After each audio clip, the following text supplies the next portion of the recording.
Welcome to the Better Two podcast. I'm your host, Donna. Today's guest is Steve Smith from The Vapors. You may know The Vapors. They had that song called Turning Japanese. We talk about that and we talk about their upcoming tour of the US, as well as so much more. So tune in. Hi, Steve. How are you doing today? I'm good, thank you. How are you? I'm good. And before we got on air, you were talking about that you're rehearsing today. Is this for the upcoming tour? No, this is actually we're playing a punk festival in England, in the north of England, in Scarborough, which is Nice. a well. I'm not going to say anything about Scarborough. It's a northern town, and it's a punk festival, and so you've been rehearsing for that. We haven't done a punk festival for a while, so we have to tailor our set a little bit differently and play a few different songs. Oh, I'm sure. I mean, you have to know your audience, and you're not going to play certain songs that just would not resonate. And I would assume that a punk audience, you have to hit it really hard, Yeah, that's our basic idea. Hit them which hard and hit them fast. which is smart, which is very smart. So, I this morning I was looking at your video for the human race. What made you come up with that concept? Well, to be fair, it was the people who made the video that came up with the concept. Um, I just remember of being so cold that day, and we were outside for about 8 hours in the cold, and it was just. I'm sure it doesn't show, but No, it was no, really cold. you guys look comfortable. I mean, but I will say at a certain point, you kind of were standing around there in the video, like I could see this, like, are we done yet? But it wasn't totally. It was just one of those things where it's like, if you paid attention, it was just kind of understated that, yeah, are we finished with this yet?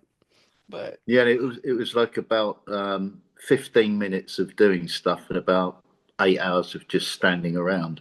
oh yeah, yeah, yeah. I've been an extra on movie sets, so I completely understand that. Hurry up and wait. That's the best way to Yeah. say it. So you have been in the business since 1979, and you took a hiatus, at least from the Vapors, because, I mean, from what I understood, the band didn't have the support of the record label. And I know without the support of the record label back then, you didn't have a career. So Yeah, go ahead. yeah. Well, when we were looking to sign our record deal in the UK, we had a couple of labels interested. One was Polydor and one was United Artists. They're both offering very similar deals. But United Artists they were all on one floor of a building. There were only about, I think, between 15 and 20 people working the label, but they had worldwide massive distribution. They had some great acts like the Stranglers and Dr. Feelgood, and they had a reputation for sticking with their acts. If their first album didn't do so well, they'd stick with it. And so we went with them, which was definitely the right thing to do. But within 6 months, the whole label had been sold to EMI, one of the biggest corporates in the world, and all the people from United Artists had all been fired. So we went from a label where everyone was into what we were doing and behind the band to another label where they didn't even know who we were really. And this was actually about the time that Turning Japanese was just becoming like a big hit in the UK. So it was a bittersweet time really. And then we were on a label where we were just very little fish in a very big pond. And I can understand that. I had an artist, Tracy Bonham, who did the song Mother Mother, and she hit it big. And in the middle of writing her second record, the record label was sold, just like with you. And Yeah, it didn't fit. She didn't fit in the category of who took over the label. So it's like, where do you find yourself? Where do you find yourself going? And it has to be kind of a disappointment, especially, as your song is taking off, to find yourself with no support because back in the day, the music companies were the record companies were supposed to be the supportive ones. They were supposed to be the ones that lifted you up and promoted you. And if you don't have that support, then what? But yeah. I mean, It, go it ahead. was disheartening. It was disheartening. Well, and I have to say, it's kind of a amusing thing when you think about it, though, because in the long run, that song still to this day, people know it. And Yeah, it not still many resonates. It and not many still people get resonates. that. Not many people get that. Yeah, I remember thinking back in the day, when I was a kid, even what makes a song. Some songs come and go. Yeah, they can be number one, but then a year, 2, 3 years later, you can't remember them. And some songs stick around, and I could never really work out why that was. But I'm glad that Turning Japanese seems to be one that has just stuck around. Oh yeah. Maybe it has some kind of. The only thing I could come up with is that these records sounded like quite timeless. Yeah. A Yeah. lot, a lot of the ones that are like, become classics, they don't really seem of a time. They were just classics, aren't they? Hmm. And even some of just the lyrics in that song, sex, drugs, and wine and women, that's still something that people deal with today. They still are. So it kind of still plays well.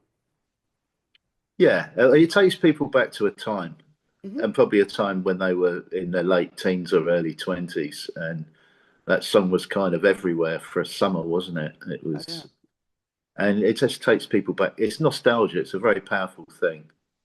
Well, and that's what I wanted to kind of talk about because you have the song "Proud" out on the new record, "Wasp in a Jar," but it kind of ties into your song that was written back in 1980 called "News at 10." And I kind of, when I listened to both of them, because I did that, it's like when you listen to News at 10, you see the person going through these struggles in life and not really stepping out. They want somebody to be proud of them, but they're not totally doing what they need to be doing. And then you're hawking back to proud of looking for that moment. At least this is my interpretation. I'm not the writer, but of looking for that person there that was there a long time ago to be proud of you, but you're now looking for them and they're not there because I would assume that they passed. Is that Yeah, correct? but yes, that is correct. Yeah. And so that had to, I mean, it's interesting because yeah, when you started this industry, you were a young man and now you're an older person. And so as with most things, we grow and our music changes and we change.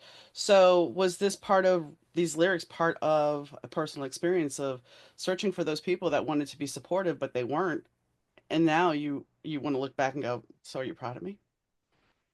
Well, Dave wrote the lyrics. He writes all the lyrics. Hmm. So that's probably a question For him. you should ask him. But I know what he would say. He would say, "It's whatever you think it is. It's whatever you want to interpret it as. Don't let me just send you down a certain path." That's Understand. what he would say.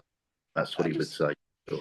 Yeah, I saw the interpretation that somebody said that turning Japanese was dealing with masturbation, and he was like, well, I don't know where that got started at, but if that's what it means to you.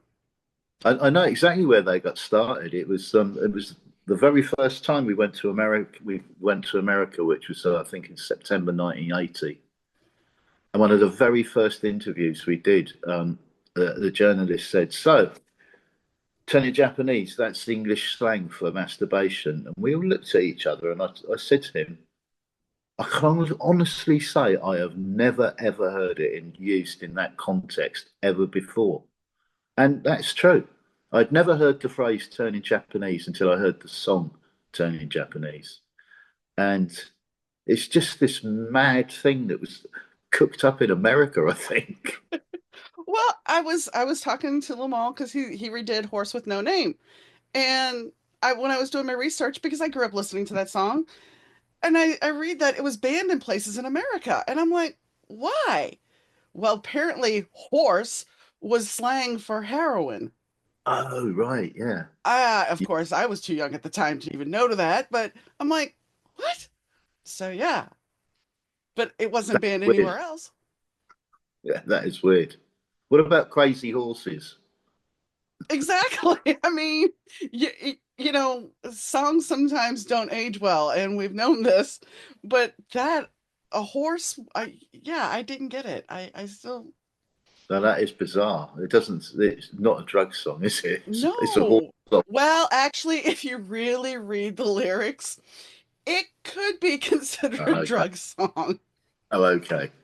If you start really reading the lyrics, it's kind of like somebody might have been on a trip when they wrote it.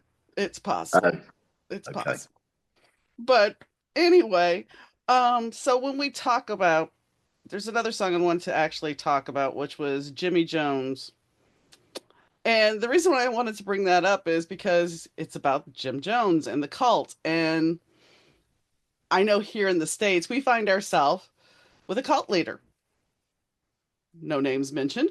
But really, that song would still resonate today because we basically some of the things that was described in the lyrics in that song apply to what's going on in the world today.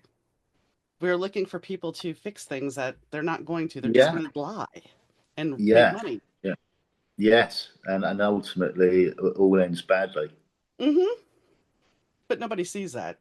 And so that's why when I was really looking at it, it was like this song, even though it was written so long ago, and yes, I remember Jim Jones, it still applies today because we are living in the cultish world we live in.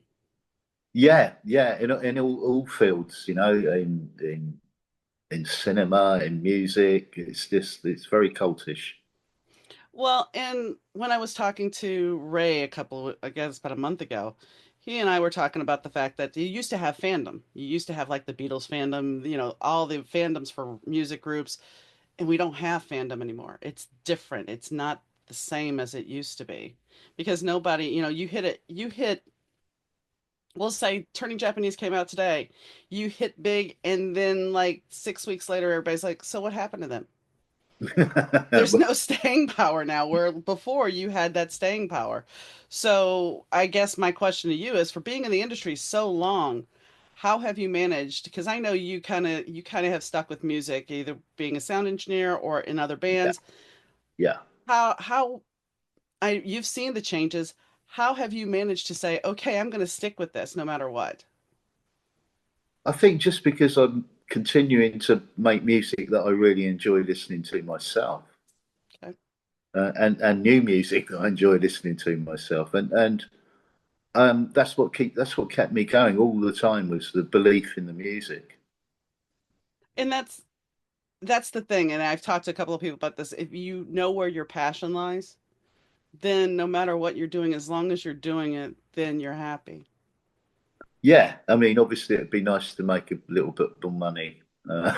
but or some, but yeah, I love listening to the music that all the time that I've made over the years.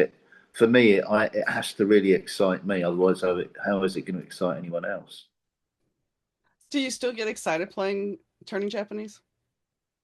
I do because of the audience's reaction. It's people go crazy for that song, and you can just see the joy in their faces, how much they're enjoying it. So yeah, I still love it. And And that song's taken us all over the world. We wouldn't be talking today if it wasn't for that song. And I won't say anything bad about it. I mean, it was a great production that Vic Smith did on that, and a fantastic sort of timeless production. And it is it's a sort of perfect pop record, really. I wouldn't want you to say anything bad about it. It's just one of those things that sometimes people ask, doesn't Yeah, it get yeah, for old sure. playing that same song? But when you see the gift that that song gave you, that it gave you the ability to do what you're doing now and to Yeah, come back and to still play to audiences that thrive when they hear that, that's a total gift and it's a yeah, blessing. and it's a joy. Hmm. So I'm gonna segue real quick because this isn't, and we talked about this off here. Normally I don't ask scripted questions, but Rich, my sound guy, as he put it when he was typing this out, was I'm having my fangirl moment. So he asked me to ask you some questions. So it's like, what did you play on Nuclear Days? I love the bass tone and turning Japanese and prisoners and magnets. So what did you play? I played a Rickenbacker 4001 bass through a high watt amplifier, and I think a Marshall speaker cabinet. Okay. What is your current setup? I have a Rickenbacker bass still. I have an Ashdown, which is a British make, 115 500-watt combo, and a 4x10 Ashdown cabinet. All right. It's the Uh, Tower of Power. where were those records recorded? What studio? Nuclear Tony Japanese was recorded in a studio called Roundhouse Studios, and that was recorded differently to the rest of the Nuclear Days album. We did the backing tracks in it's Portobello Road. It used to be Island Studios. It's where Bob Marley recorded Hmm, uh, so many fantastic, famous albums recorded. It was called Basing Street Studios. It's off Portobello Road in London. We did half of Nuclear Days there, and we did the overdubs in a studio called Townhouse in Shepherd's Bush. okay. What is your go-to signal chain? Um, I'm not sure I know what that means. I don't I know think what he means, but I think maybe I only have a couple of pedals. I have a tuner pedal, an Ampeg simulator pedal, and an Ashdown distortion, okay. and that's it for me. And see, while I play bass, I haven't really played bass in like 20 years. Um, so he still plays bass and he taught his son how to play bass. So yes, he's a bass player, so this is another. And final question. If the studio was on fire and you could only grab one piece of gear and a microphone from the studio, what would it be? But it'd be my Rickenbacker bass for sure, and the microphone. I don't know. Probably an RE20, Okay. which is I used quite a lot for vocals, but it's a fantastic all-round microphone. Okay. So my question to you is why the Rickenbacker? I don't. Do you know what? I don't really know. When before I joined the Vapors, I was in another band, and I think I was playing a Fender Precision, but I hankered after a Rickenbacker. I don't know. It's maybe because so many of the punk bands were using them at the time. They were quite ubiquitous back then. And I just hankered after one, and then just all of a sudden I had enough money to get one. So I just took the plunge, and initially I didn't get on too well with it. Really, they're not basses if you want to play hard. Yeah. You have to treat them with a bit more. You can't you can't just thrash away at a Rickenbacker. It chokes the kind of it chokes the sound off. But after I knew how to play one, then I've just always liked them ever since then. I Great. I love the sound of them. I love the sound of them. They're good. I mean, when I was looking at buying a bass, I did look at a Rickenbacker. I really wanted a Kubicki, but I didn't get that either. I ended up with a Yamaha BB300, which is a basic bass. It's not anything spectacular. It does the job, and I still have it to Yeah. this day. I don't. I think I played it once a little bit about 5 years ago, but I just haven't played in a long time. And I used to love to, but yeah. Yeah, you need to get a band together just for fun. Once a week, just rehearse for fun. It would be good. It would be fun. I have so many other things now. It's like, yeah. Nah, after moving and stuff, it's like I haven't had the chance to do that. So I want to talk to you also about Together Again. It is the perfect song to be the last song on the record because you are together again. You have reunited and you've brought everything full circle. And I know this that you will continue to record because you basically, from what I understand, is you still have music you're working on, new stuff. Yeah, we're always working on stuff. Yeah, it's true. And And we so like we like to keep it fresh. We like to keep feeling like we're moving forward. And what's the next great song? We're still searching for that perfect song. I do have to ask. I'm going to go back to the punk festival because this kind of just came to me. How does it feel going? Are you guys kind of considered part of the old school punks, and you have the newer punk groups coming in? So is there certain amount of respect you get when you play these events from the younger musicians? I think a little bit just from being around, from the era that inspired them and still be here and still do it. I think you get a little bit, yeah. Because I know the Sex Pistols have kind of reformed and they're playing over there in the UK. I've seen that. So I would say with them and you, I would think that they would have to have that respect because otherwise, like you said, they wouldn't be here. You have that whole hierarchy, unfortunately, to say it that way, but you guys paved the way for them to continue this on. Yeah, yeah. I mean, yeah, that's true. So, when you look at when you look at your favorite albums, I was digging through some of that stuff. Hunky Dory by Bowie is one of your favorite albums. Why was that? It's just the songs. It's just fantastic songs and quite whimsical, but yeah, just an all round great album and a little bit ignored in in terms of Bowie's great albums, in my opinion. But Well, whenever I put it on, I just you play it from beginning to end. yeah. And that's the thing when it's a good record, you're going to do that. The one Beatles record my parents had and I still own it is Rubber Soul. And I I know love that that. was yeah, that was one of your favorites and it was like I still have it. Granted it's packed away somewhere, but I still have it too. And it was a great record. It was. Yeah, it was the Beatles just just starting to expand out into different spheres and just embracing creativity. When you back in 2016 is when the internet started really talking about you guys reuniting. How did you feel about that? I mean, after all this time has passed, what makes you think at 20 in 2016 that, the fans want us back? How do we do this? How did you come together to say, all right, it's time to come back and start making music again and start touring? What made you decide to do it? Well, Dave was working as a lawyer for the Musicians Union, and how long ago are we talking about now? So that's what, 9 years. So he was just a couple, 3 or 4 years from retiring, and he got offered early retirement. And he kind of liked the idea of that. But his wife, Branka, said to him, well, I don't want you sitting around the house, getting in my way, getting under my feet. You need to do something if you're going to stop work. Why don't you get the band back together? So he went, oh, okay. And he emailed everyone and said, look, I'm interested in having a meeting with you all. And Howard, the drummer, the original drummer, had just had a young child. So he said, look, I'm really not up for doing any musical stuff. But myself and Ed, the guitar player, we went and met with Dave and we had a little chat about it. And he said to me, I just really just want to have a good time now. That's all I'm interested in. And I said, well, okay, that's pretty much what I was going to say to you, that I just didn't, let's just have a good time. And that's how it started back.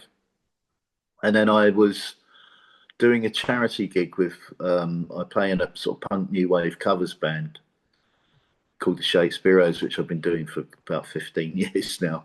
But we were doing a charity gig where we were like the sort of house band for a variety of different singers. And the promoter kept phoning me up and saying, you're going to have to get the Vapors down, get the Vapors to come down. And in the end, I went, look, okay, I'll text them, I'll text them. And I messaged Dave and Ed and said, look, this charity gig wants us to just come and do Turning Japanese. Are you guys, you can come and do it with the Shakespeareos? And they both said yes straight away. And then we did that one song. Somebody posted it on the internet and it just went crazy. Thousands and thousands and thousands of hits and people going, this is great. And not long after that, we got an offer of 4 gigs in Dublin, London, Liverpool, and Wolverhampton, which is near Birmingham. And so we just went, why not? Let's give it a go. I How mean, did I remember saying, "Is anyone going to come and see us? Does anyone remember us?" I've no idea. We had no idea, but it went well, and we just kept getting offered gigs, so we kept doing them. And as long as that continues, we'll keep doing gigs.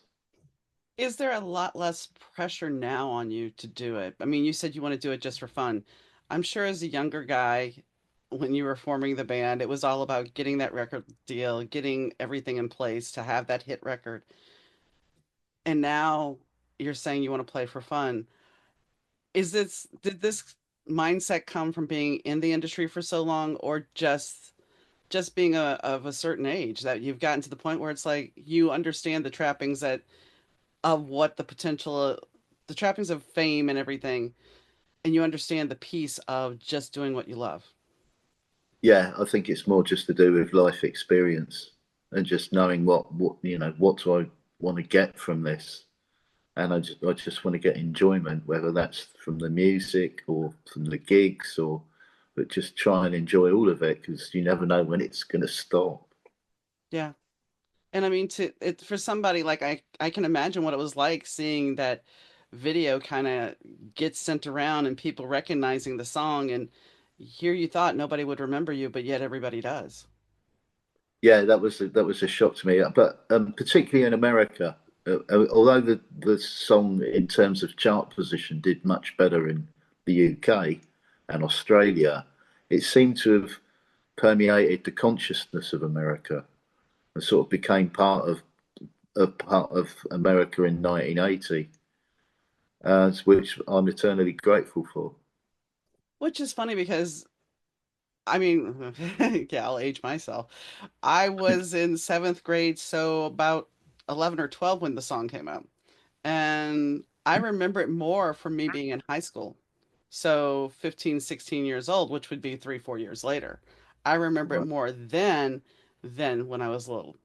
Now, if you ask me eighth grade, the one song I do remember is Gary Newman, The Cars, in Yeah. Cars. I remember that because that was just like so different at the time. But Turning Japanese, I remember as I got older. I think it became much more a cult classic and continued through that vein in numerous years. Yeah, it's just kept on going. People still remember it, and people still play it, and people still enjoy it. But see, that's a gift because there are so many things. You can say something to somebody younger and they're like, I don't even know who that is. I'm like, okay, I feel old, but all right. And I don't know if that's because we have so many things thrown at us now.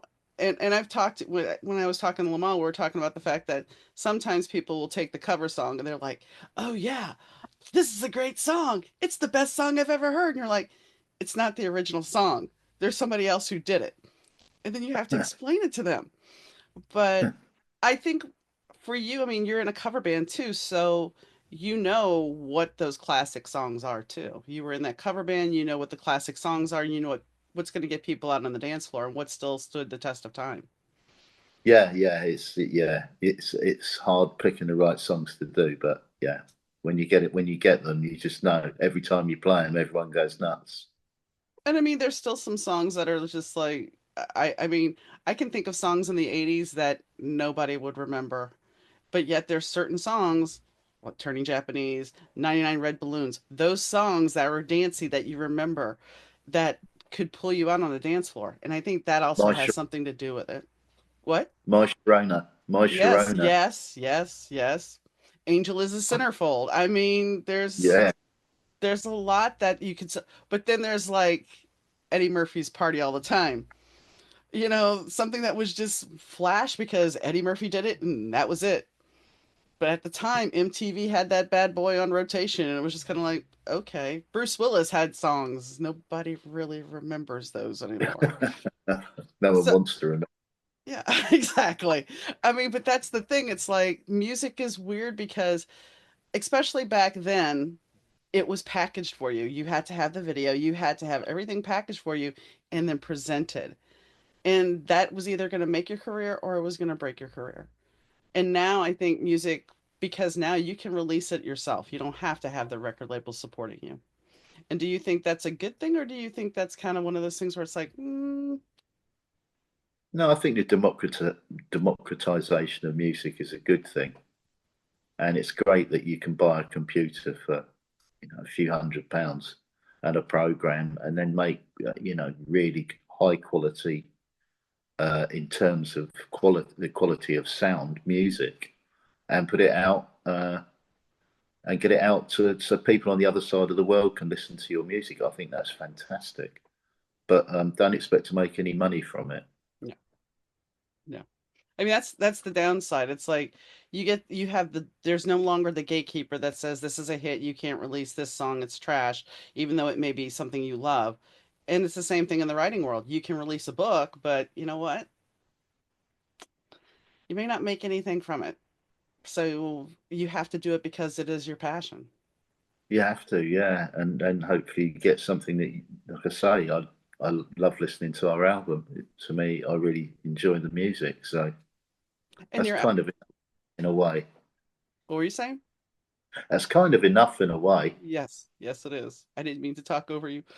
I wanted to talk to you about decompression too, because that song was kind of a powerful song, and I think when you look at the world, we are all just so wound so tightly that we do need to decompress. It's like we never really there's nothing we're just wound tight. And that's what kind of I picked up on listening to the song. It was just like we need to decompress, but we don't do it. We just keep going and going and going and going. And I think that that's one big difference from when you started to where you are now is people are much wound much tighter than they used to be.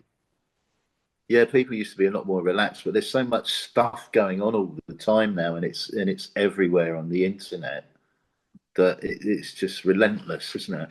Mm-hmm. Mm-hmm. So why did you play the sitar on Nothing Can Stop Us Now? Well, do you know what? I'd love to say that we actually went and got a sitar and brought it into the studio, and I learned how to play it and everything. But it was one of the few technological things we used was a simulator, a sitar simulator. But initially I was a bit, that's not going to sound properly good, but I actually think it kind of sounds okay and Mm-hmm. quite like a sitar. Mm-hmm. Yeah, it sounds like a sitar. I wouldn't have thought, and that's why I asked you. Why did you play it? I know I should have just made something up, shouldn't I, about how you had to restring it left-handed because it's the wrong way round and everything. But that And was just me making stuff up, so I'm not going to do that. well, I appreciate the integrity because there's a lot of people that would have just said, "Oh yeah, you know." So one of your hobbies, pastimes is Chelsea Football Club, It is, yes, indeed. and one of your favorite places ties right into that, doesn't it? The stadium What's where they that? play. Oh, Stamford Bridge. Yeah. So that kind of ties in all together. So I take it when you're not playing music, that's one of your places you like to go. Oh yeah, yeah. I've been going there for over 50 years. I had a season ticket for 26 years now. Don't get there as much as I like because I'm always working on the days that normally play are Saturdays and Sundays and all do a lot of work and a lot of travelling on those days. But yeah, I love going. Me and my daughter go quite a lot as well together, which is really nice. And it's just a chance to get away from it all and just not think about anything other than the game. And just kind of blend in with everybody. You don't have to, Yeah. you get to just be a fan. Um, Yeah. so you are going on tour. You're on tour. I know you have some UK dates, but you're coming over to the States this summer and you're touring with several people. What does it feel like when I know you played Cruel World back in 2023. What does it feel like when you're playing with all these other artists and it's very nostalgic. You're getting all these people together. Are you playing some of your new stuff too, or what do you plan on playing for that kind of set? Well, I think we'll have to play stuff from the 80s. Really, we haven't discussed it yet. The promoter doesn't really want to discuss things like that. Well, we don't really know how long we're going to play for. Previously, we've played very short sets on the 80s tour, like 15 minutes. But we're a little higher up the bill. Maybe we'll get a little bit longer. We may be able to play one or two songs from the new album. We'll have to see. Until we arrive, we don't really know. Wow. So you basically have how many days once you get to the States to plan this event? I mean, how many days do they give you to get this all in order? I think we start on July the 31st. I mean, we'll probably arrive in America on like the 29th and Okay. have one rehearsal day and straight in. Wow. And we've done Lost 80s tours before, so we know how it works. And yeah, we completely relaxed about doing those kinds of shows. Well, and you know the crowd's going to be favorable. You know the crowd knows you. The crowd's going to be It's there. brilliant. I love doing those gigs. There's 8, 9, 10 acts on, and after a couple of weeks, you get to know people a bit. And I've still got so many friends from the 2019 Lost 80s tour that I'm still in contact with all the time. And yeah, it gets a real camaraderie about it, and everyone. It's a really enjoyable thing for me. Yeah, I would love to go, but you guys aren't playing anywhere near Chicago, so it's like, okay, well, The 2019 we did the big ballroom in Chicago. okay. Is it Well, Aragon Aragon Ballroom? Ball, the Aragon Yeah, Ballroom, yeah. we did it there. That's a shame we're not doing that again. That was fantastic. I Yeah. remember that one. Aragon is a great ball place to play. I've heard. I haven't actually been there. I've been to the Vic. Um, there's a lot of different places down in Chicago to play. So yeah, it's unfortunate that you guys don't have a Chicago date because yeah, I'd Yeah, find a way to go because back in 2019 my husband was ill, so I wasn't necessarily doing things like that and then we had COVID. So um yeah. So maybe next time. Maybe next time you tour, maybe you guys maybe come through next. Chicago. Yeah, I hope so. I love Chicago. Yeah, it's not as how do I say this? We're not as cold as we used to be. We don't have as much snow as we used to. So, yeah. So, besides the tour, is there anything else that you guys are you going to make some more music videos or is the one video that's it? Well, I think we're going to, after this Human Race single, we're going to do another single called Forever and Ever from the album. And yeah, I think we're definitely going to do a video for that for sure. Okay. And we'll So, see how that goes. what are you looking most forward to in the next, I would say, the next 6 months? I'm definitely looking forward to the 80s tour. That's Now, going to be a lot of fun. It's going to be sunny. It's going to be warm all the time. There's a lot of outdoor gigs, which I love doing outdoor gigs. And it's just going to be, it's good. It's quite grueling because there's a lot of driving and a lot of traveling, but it's just the best fun. I mean, you see all the people just having, reliving their youth, basically. well, and one thing I was going to say is, when people think of As tour am I. life, well, yeah. I mean, you get to relive your glory days, but with a little bit of aches and pains with it, but that comes with getting older. It does, yeah. Yeah.